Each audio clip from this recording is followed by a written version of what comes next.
여러분 솔직히 말씀드립니다. 이 나이에 배워서 뭐하나, 스마트폰이고 뭐고 복잡해서 못하겠다, 그냥 아는 것만 하며 살다 갈란다라며 세상에 대해 셔터를 내리고 계시지는 않습니까?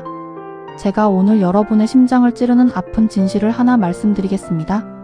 당신이 다 알았다라고 고개를 끄덕이며 배움을 멈추는 그 순간 당신의 뇌는 퇴화라는 급행 열차를 타게 되고 당신의 영혼은 이미 몸보다 먼저 요양원 침대에 누워있는 것과 다름없습니다. 요양원이 무서운 진짜 이유는 시설이 낡아서가 아니라 그곳에는 내일 배우고 싶은 새로운 것이 하나도 없기 때문입니다. 인생의 후반전에서 우리가 치러야 할 가장 고차원적인 전투는 바로 호기심의 사수입니다.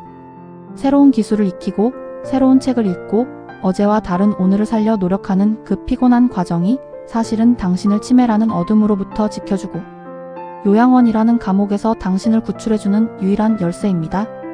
성인 소크라테스는 반성하지 않는 삶은 살 가치가 없다고 했습니다. 하지만 노년의 저는 감히 이렇게 말합니다. 배우지 않는 영혼은 이미 죽은 것과 같다. 주변을 보십시오. 나이 들면 다 그래라며 옛날 이야기만 반복하고 새로운 세상은 거부하는 분들, 그분들의 뇌는 하루가 다르게 굳어갑니다. 반면 여든이 넘어서도 스마트폰으로 영상을 보고 새로운 악기를 배우며 세상 돌아가는 소식에 귀를 기울이는 분들을 보십시오. 그분들의 눈빛은 청년처럼 빛나고 그 총기 어린 정신은 육체의 노쇠조차 비껴가게 만듭니다. 지혜로운 어른은 남이 나를 가르쳐주길 기다리지 않습니다. 스스로 호기심의 불꽃을 태우며 어제보다 조금 더 나은 나를 꿈꿉니다. 오늘 이 시리즈의 마지막 시간, 저는 요양원 문턱을 넘지 않기 위한 최후의 결단인 영혼의 배움에 대해 아주 깊이 있게 파헤쳐 보려 합니다. 이것은 단순히 지식을 쌓자는 이야기가 아닙니다. 당신의 신경망을 새로 고침하고 고독이라는 병을 창조의 기쁨으로 바꾸며 죽는 날까지 생의 주인공으로 살기 위한 가장 영리한 생존 전략입니다.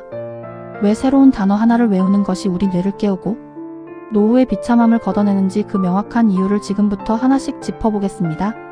지금부터 제가 드리는 말씀 뼛속 깊이 새기십시오. 배움은 노년의 가장 강력한 무기입니다. 당신이 무언가에 감탄하고 있을 때 당신은 늙지 않습니다.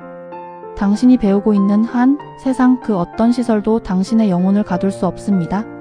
제가 드리는 이 마지막 이야기가 여러분의 잠든 호기심을 깨우고 여러분이 더 이상 과거에 머물지 않고 당당하게 미래로 걸어나가는 지혜가 되기를 바랍니다. 이제 본격적으로 우리 인생을 축복으로 바꾸는 위대한 진화, 영혼의 배움에 대해 이야기해 보겠습니다. 성인 공자께서는 배우고 때로 익히면 또한 즐겁지 아니한가라고 하셨습니다. 노년의 배움은 즐거움을 넘어 생존입니다. 왜 팔자 좋은 사람들은 죽는 날까지 배움의 끈을 놓지 않는지 제가 분석한 5가지 이유를 살펴보겠습니다. 첫째, 배움은 뇌의 신경 가소성을 유지하는 유일한 길입니다. 뇌과학적으로 볼 때 새로운 정보를 받아들이고 처리하는 과정은 뇌세포 사이의 시냅스를 새롭게 연결합니다. 이 나이에 배워서 뭐 해라는 생각은 뇌를 쓰레기통으로 만드는 일입니다. 반대로 새로운 앱 하나를 깔고 사용법을 익히는 그 고단한 노력이 당신의 뇌를 리모델링하고 치매의 공격을 막아냅니다. 팔자 좋은 분들의 맑은 정신은 바로 끊임없는 뇌 자극에서 나옵니다. 둘째, 사회와 연결되는 유일한 끈입니다. 세상은 빛의 속도로 변합니다. 내가 배우기를 거부하면 나는 자식과도 손주와도 사회와도 대화가 통하지 않는 외딴 섬이 됩니다. 하지만 새로운 문화를 이해하고 배우려 노력하는 분들은 세대 간의 벽을 허물고 어디서든 환영받는 어른이 됩니다. 배움은 당신을 고독의 지옥에서 구출해줄 동아줄입니다. 셋째, 배움은 고통을 잊게 하는 마법입니다. 몸이 여기저기 아프고 삶이 허무할 때 무언가에 몰입하여 배우는 시간은 그 고통을 잠시 잊게 해줍니다. 악보를 보고 외국어 문장을 외우고 그림을 그리는 그 몰입의 순간에 우리 뇌는 엔도르핀을 뿜어내며 몸을 치유합니다. 배우는 자는 아플 틈이 없고 설령 아프더라도 그 고통을 이겨낼 정신적 근육이 있습니다. 넷째, 자존감의 최후 방어선입니다. 남에게 물어봐야만 살 수 있는 인생은 비굴합니다. 하지만 키오스크에서 직접 주문하고 온라인으로 장을 보고 스스로 정보를 찾는 어른은 당당합니다. 남의 도움 없이 세상의 변화를 따라잡는 당신의 모습이 스스로를 대견하게 만들고 그 당당함이 당신을 요양원의 무기력함으로부터 멀어지게 합니다. 다섯째, 죽음을 삶의 완성으로 바꾸는 힘입니다. 끝까지 배우는 사람은 죽음을 끝이 아니라 생의 마지막 과제로 여깁니다. 마지막 순간까지 나는 무엇을 배울 수 있을까를 고민하는 사람은 죽음 앞에서도 의연합니다. 과거를 후회하며 침대에 누워있는 대신 오늘 배운 시 한 구절을 읊으며 삶을 마무리하는 품격, 그것이 바로 우리가 지향해야 할 팔자 좋은 노년의 끝입니다. 이제 우리는 어떤 태도로 세상을 대해야 할까요? 거창한 학문이 아니라 영혼을 깨우는 일상의 공부법을 제가 정리해드립니다. 첫째, 모른다는 말을 부끄러워하지 말고 알려달라고 말하십시오. 자존심 때문에 배움을 거부하는 것이 노년의 가장 큰 실수입니다. 손주에게 스마트폰을 배우고 이웃에게 새로운 취미를 물어보십시오. 가르쳐달라고 말하는 어른은 겸손하고 아름답습니다. 배움 앞에서 머리를 숙일 때 당신의 영혼은 가장 높이 비상합니다. 둘째, 매일 한 가지씩 새로운 자극을 뇌해 주십시오. 늘 가던 길이 아닌 새로운 길로 산책하고, 늘 먹던 음식이 아닌 새로운 레시피에 도전하고, 모르는 단어 하나를 사전에서 찾아보십시오. 뇌는 익숙함을 먹고 늙고 낯설음을 먹고 젊어집니다. 하루 한 번 당신의 뇌를 낯선 곳으로 데려가십시오. 그것이 요양원을 멀리하는 최고의 비결입니다. 셋째, 디지털 세상에 과감히 뛰어드십시오. 나는 기계치라 못해라는 말은 스스로 요양원 예약표를 끊는 것과 같습니다. 유튜브를 보고 SNS로 소통하고 디지털 기기를 다루는 법을 배우십시오.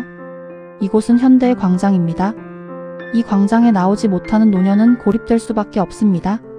조금 느리고 답답해도 끝까지 시도하십시오. 당신의 손가락 끝에서 세상이 다시 열릴 것입니다. 넷째, 기록하는 습관을 지니십시오. 배운 것을 적어두고 오늘 느낀 감정을 일기로 남기십시오. 기록은 당신의 기억을 붙잡아두는 다지입니다. 내 손으로 꾹꾹 눌러 쓴 글자들은 당신의 정신이 여전히 깨어있다는 강력한 증거입니다. 나중에 자식들이 읽게 될 당신의 지혜로운 기록은 그 어떤 유산보다 값진 보물이 될 것입니다. 다섯째, 매일 밤 오늘 내가 새롭게 깨달은 것을 되새기며 잠드십시오. 오늘 나는 이런 걸 새로 알았어. 참 신기하고 재밌었어. 라고 자신에게 말해주십시오. 석가모니께서는 무지는 가장 큰 적이다라고 하셨습니다. 지혜의 등불을 밝히고 내일을 기대하며 눈을 감으십시오. 배우고 싶은 것이 있는 한 당신의 내일은 언제나 축제입니다. 인생의 후반전은 과거를 추억하며 멈춰 서는 시간이 아니라 다가올 미래를 향해 호기심의 돛을 올리는 시간입니다. 5회에 걸친 이 시리즈를 통해 제가 여러분께 드리고 싶었던 진심은 단 하나입니다. 당신은 여전히 당신 삶의 주인이며 당신이 포기하지 않는 한 요양원은 당신의 자리가 아니다라는 사실입니다. 침대를 이기고 느리게 걷는 투쟁을 멈추지 않으며 화장실 문을 스스로 잠그고 직접 차린 밥상을 즐기며 끝까지 배우는 당신. 그런 당신이 바로 인생의 진정한 승자입니다. 오늘 전해드린 이 마지막 지혜가 여러분의 삶을 끝까지 눈부시게 만들기를 진심으로 바랍니다. 오늘 내용이 공감이 되셨다면 아래 구독과 좋아요를 꼭 눌러주세요. 시리즈의 마지막까지 함께 해주신 여러분의 응원이 저에게는 가장 큰 보람입니다. 이 영상이 소중한 친구나 가족들에게도 전달되어 우리 모두가 안방에서 존엄하게 늙어가는 기적을 누렸으면 합니다. 오늘도 당신 자신을 세상에서 가장 많이 배우고 성장시키는 찬란한 하루 되십시오. 감사합니다.